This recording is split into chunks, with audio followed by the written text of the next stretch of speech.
Hi everyone, this is Coach Sanedra, and I want to elaborate on why do heartbreak hurts. Okay, so I was on the phone with one of my mentees today, and she, asked a good question.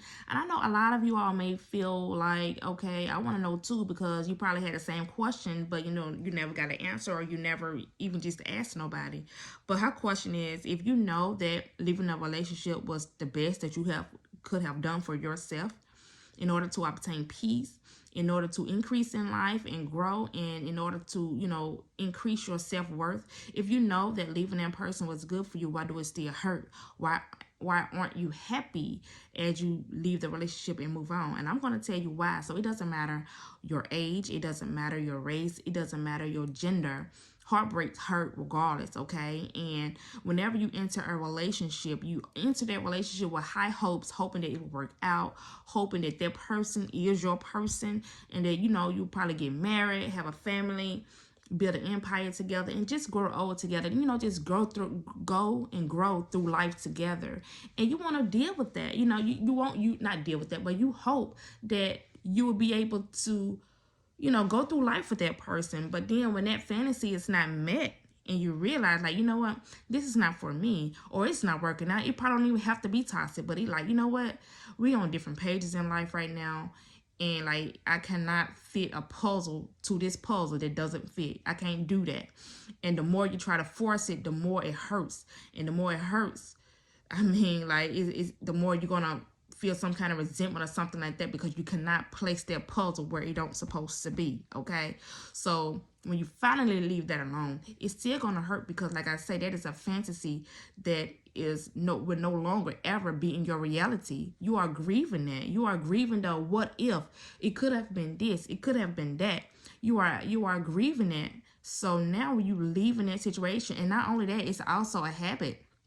When you be with someone for so long, or even like, you could be not even for so long, you could be together for like 6 months, but when you grown to know that person, and that person becomes part of your daily routine, and now that person is no longer a part of your daily routine, that's like a habit. You have a habit with that person, and it's no longer there. So you are starving a habit, and that's also a hit too. So one thing about emotional pain, it activates the same mechanism in the brain as physical pain. So just as you go outside and you fall on a limb or whatever, and you scrape your knee or something like that, it's still gonna it activates a part of your brain where it's signals saying, hey, it's pain in this area, let's attend to it.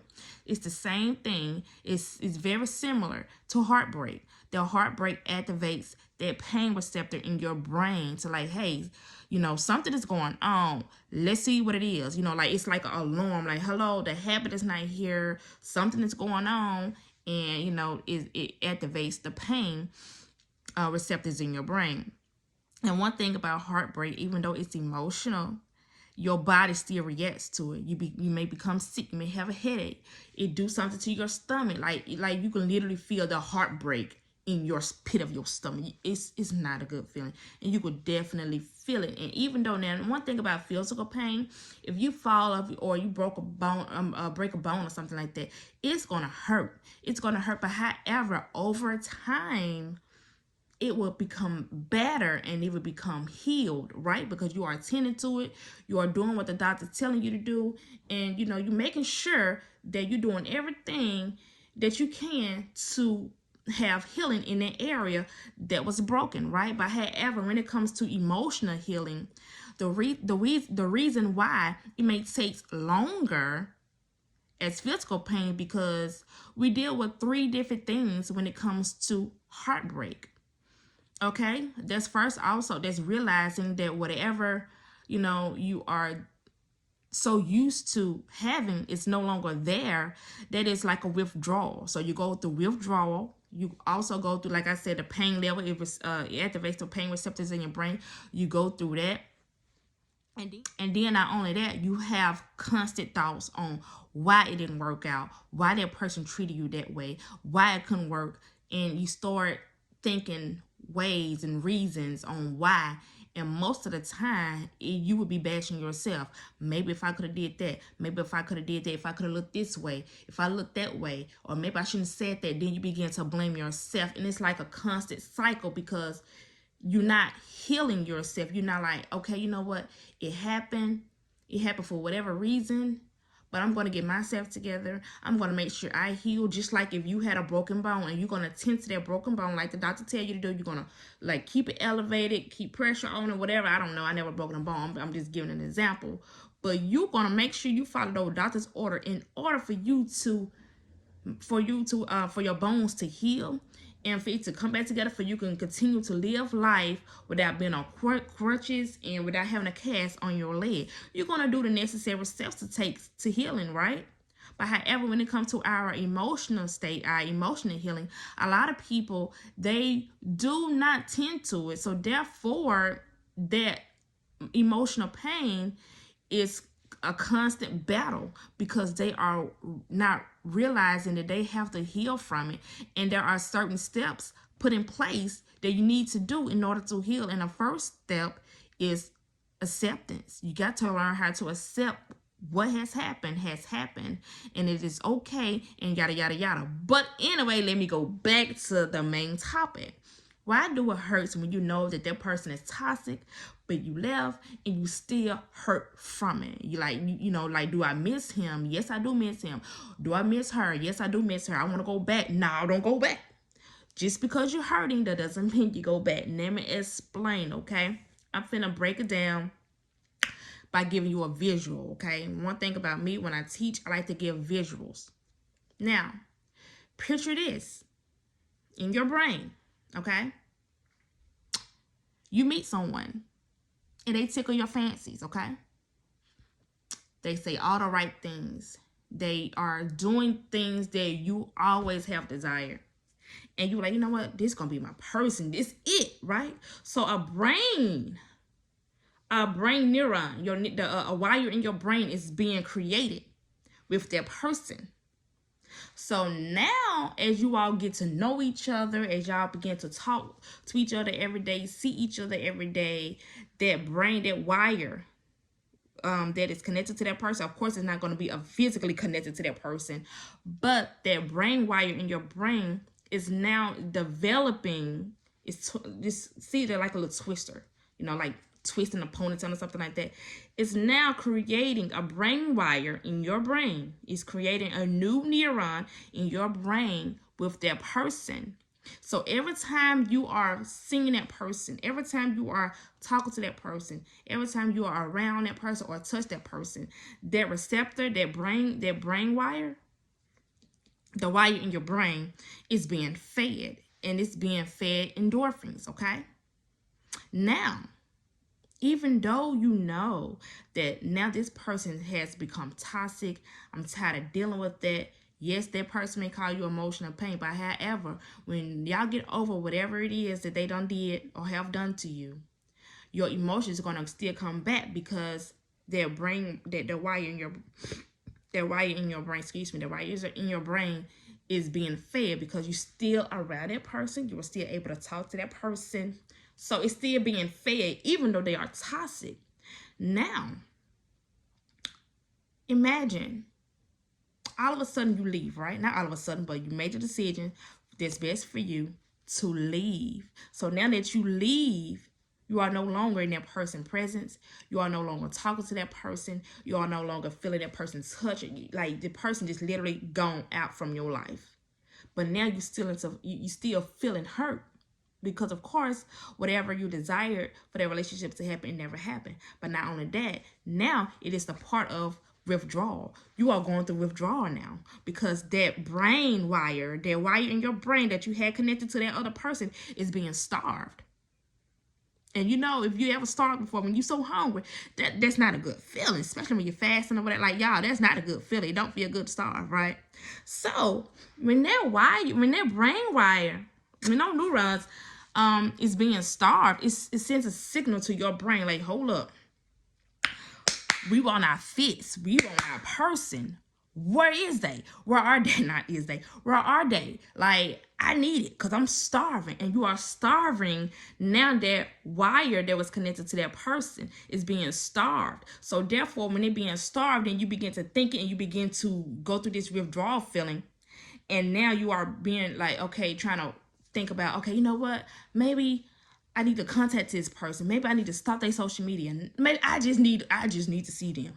I just need to see them. Okay, see them and hear them. And that's why a lot of time during this stage of heartbreak, people tend to go back because it's like I say, the brain wire is sending a signal to your brain, alert to your brain, and say, hey, I'm starving, I'm craving this person, so let me go back.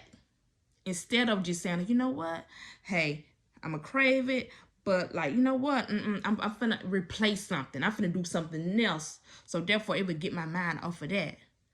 But a lot of times during this stage, which is a very vulnerable stage, because when people start craving, if they don't have the strength, if they don't have the courage to continue to go through this and heal, they will go back to their step one. They will go back to that person. That's why like I said before, that's why a lot of people go back to their exes, because they are craving them, because this is the form of withdrawal. And it's the same thing as like a withdrawal from drugs. Yes, I'm not saying that relationship is dealing with drugs or anything else, but however, according to studies, they had two people under the MRI. They had one person who was getting over a heartbreak, and they had another person who was actually going through withdrawals from a certain drug, right? So both of them, when a person saw their ex on a picture, a certain part of their person's brain under the MRI scan lit up, okay?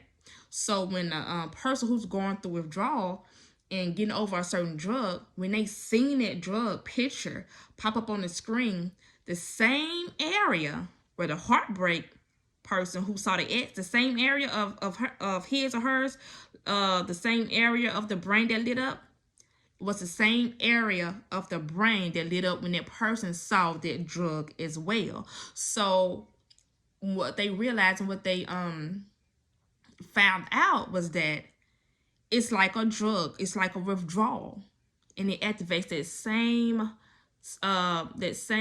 space in that brain for drug withdrawal, and also from a breakup. It's all in that same part of the brain. So therefore, if it's in the same part of the brain, you're gonna have the most of the time, I'm gonna say 98% of the same reaction. Okay. If it's not 98%, it's in the 90%. It's 90%. Okay, I'm gonna just leave 10 cents from, because everything is not gonna be the same, but at least 90% of it. So when what symptoms that a person withdrawn from drug may go through is very similar to a person who's withdrawing from their person from a heartbreak. Okay, so that's an amazing part of it. Like, wow, okay, so now you in this craving stage, because like I said, you are starving that brain wire that you have created with that person. Now you are starving it, because out of habit, you would see that person, you would talk to that person, you would touch that person would be somewhere around you. Now that person is nowhere around you, it's being starved. So you may be thinking like, okay, well, even though that relationship is toxic, and I'm still hurting. I mean, even though that relationship is toxic, why am I still hurting? That's because, honey, you are going through withdrawal, and you got to go through the process. You cannot go back expecting that it was going to be better. Now, if you go back and that person have not had a positive mindset change, and I'm not talking about just for 2 weeks, I'm talking about a positive permanent mindset change. If that person have not changed, and if you go back, it's going to still feel calm. You're still going to feel settled, because now you are around something that you were once craving. And now that crave is being fed. You are being fed, so you're feeling good. But then the next day is back to square one. Like, oh, I got to leave again. It's just like a toxic cycle for real, right? Now, whenever you get in that stage, like I say, do not go back. Do not listen to those cravings, because even though it's going to be so tempting and so hard to sit here, to not try to start their social media, to not text them, to not call them, to not pop up, don't do it. That's the withdrawal symptoms. You got to continue your healing journey. And once you go through that, once you go through the craving stage, and it's done with, and like, you know what, I'm not craving this person no more, man, the journey of healing gets so much easier. I promise you, it gets so much easier. Okay, so you may be going through this right now, and you may be figuring like, okay, what do I need to do? I'm going to say this. Whenever you crave, whenever you are going through your heartbreak stage, and you at the stage now where you craving that person, you craving to figure out what happened, why you doing like this. I want to answer. I want to text him. I want to text her. I want to look at their social media. When you get to that point, I want you to shift your mindset, shift your thinking. Go do something in a place that whenever that craving pop up, you go like, you know what? Ooh, I feel like that. You know what? Let me go to the park. Let me go to the park. Let me go swing. I don't give a darn how many kids out there, baby. I'm healing. I got to do something to get my mind off of this person. And once you begin to do something else, your focus begin to be on whatever you are doing. And now you are able to like, you know what? Okay, for 15 minutes, I have not been thinking about this person, so I'm good. You know, I feel much better. And then, you know, I'm not gonna say that you're gonna be over that person within 15 minutes because you shift your focus. No, but you have to understand that whenever it comes to that craving stage, you got to put something in replace of that, so therefore you will not revert back to that toxic person and that toxic relationship, because you got away for a reason. So now you got to continue to stay the path. And even if you have to remind yourself, remember, they did this, they did that, I deserve better. You listen to music. Listen to upbeat music, because if you sit there and listen to sad, crying, breakup music, baby, you're going to be in your feelings. You're going to be in your feels, baby. You definitely like, yeah, let me call her. No, don't do that. Get you some upbeat music. Dance to it.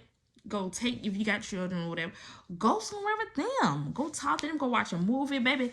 Go find you a dish to cook and just whip it up. You know what I'm saying?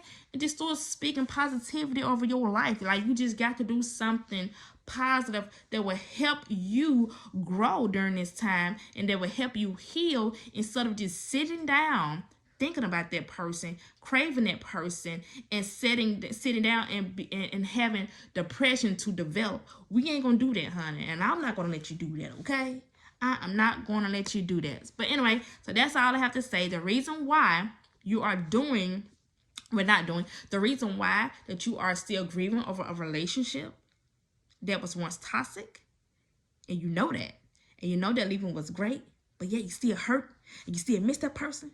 That's because right now you are going through your withdrawal stage. Okay, it's part of healing, and it is okay. I promise you, anybody who had a heartbreak went through it.